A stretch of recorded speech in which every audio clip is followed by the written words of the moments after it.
had good days lately, even considering everything that's going on with our jobs and life in general and ex-wives and everything. It's been good. Like, I don't even know where this is coming from. Is the police or medical? My boyfriend is dead.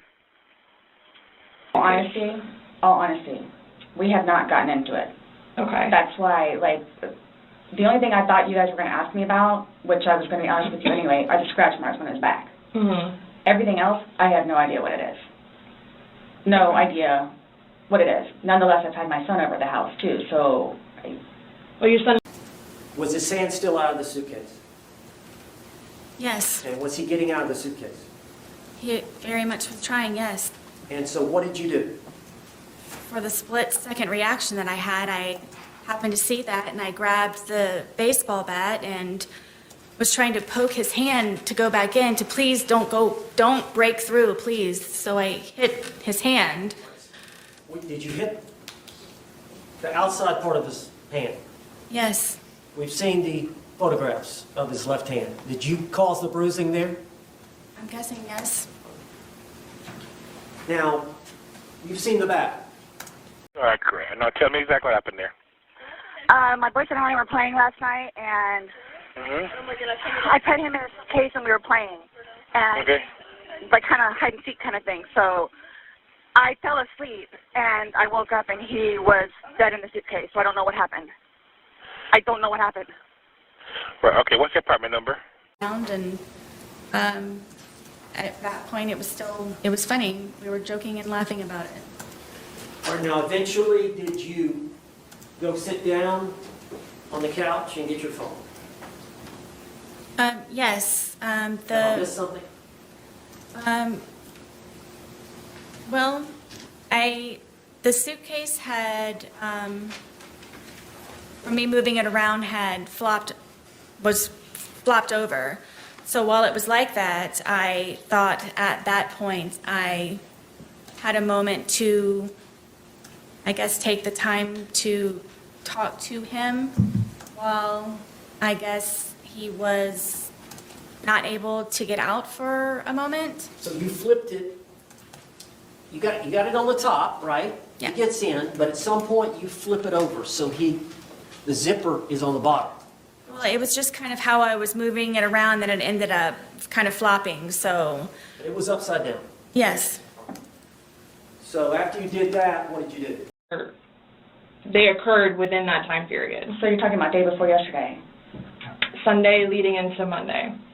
You called us yesterday at 1, but the incident, you guys were painting and stuff the night prior. Correct. So we're talking about Sunday and then into Monday. I'm thoroughly confused because we had a good time sitting on the back porch having wine and smoking a couple of cigarettes, and then decided to go inside and literally paint, do puzzles, and play and listen to music. That's why nobody got out of sorts.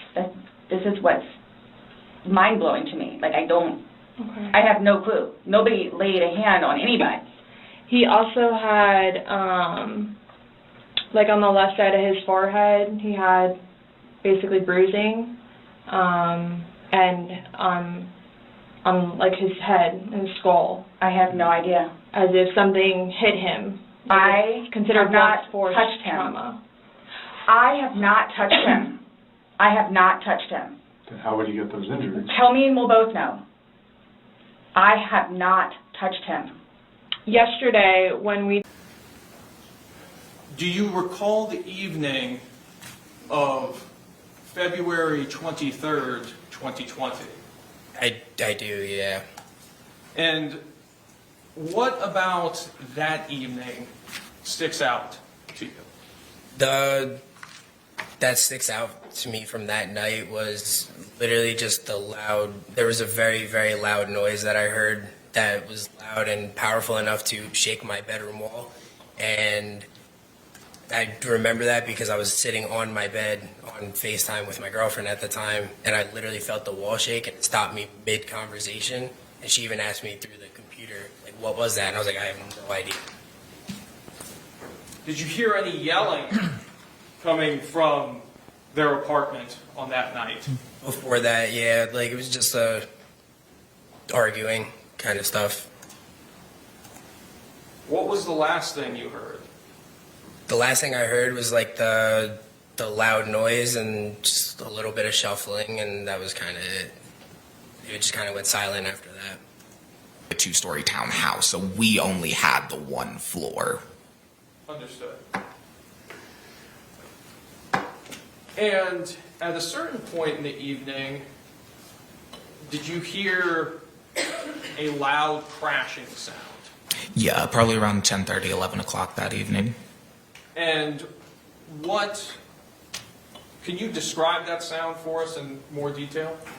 I mean, yeah, at literally, like I said, at like 10:30, 11 o'clock, it's the way their staircase was set up. I could, my bedroom, the top of their staircase would have been like above my ceiling, and then it ends next to where like my roommate's apartment was.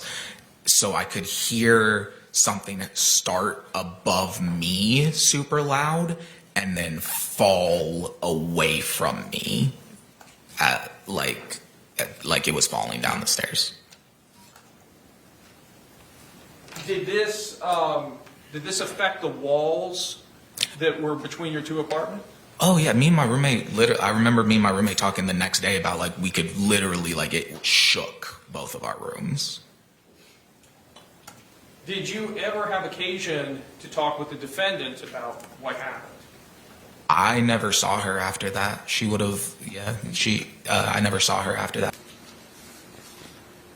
All right, it's your testimony that you did not push him down the stairs, correct? Yes. And in fact, it was him that dragged you down the stairs the night before, correct? Yes. Now, by dragged, did you leave your feet? Yes. And did you get scrapes on your knees or anywhere from the carpet? I'm not sure. Did you get any injuries, like bruises or abrasions or scrapes? I was missing a lot of my hair. Yes, that was on the stairwell. Okay. And you agree that you were photographed on February 24th when the police came out, correct? The day of the incident? Well, the afternoon after the incident. We're not sure when he passed. Yes. Some of those photographs showed ashtrays inside your house. I thought you said you guys couldn't smoke inside your house. We couldn't. But you did, right? Sometimes, yes.